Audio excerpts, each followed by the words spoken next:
دنیا په اعتبار سره هم انسان لا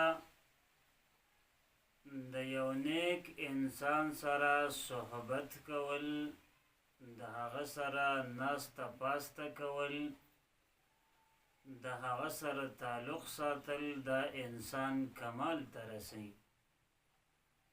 لکه شاعر فرمایي صحبت صالح ترا صالح کند، صحبت طالح ترا طالح کند. د نیکانو خلقو سره کینه پاسه نستانه به نیک سړی جوړ شي، او که د بدانو خلقو سره کینې پاسې نستانه به بد سړی جوړیږي. نو خپل تعلق، خپل صحبتو دغه شانتې خپل محبت دا د نیکانو خلقو سره پیدا کو.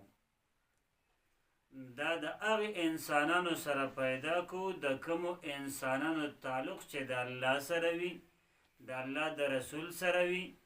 دغه شانتې د الله د احکاماتو باندې د انسان مزین شوی وي، د نبی علیه السلام په طریقو باندې مزین وي. نو د داسې انسان سره محبت کول، د دوی سره صحبت کول، دا د دې انسان د کامیابی ذریعه ګرځي.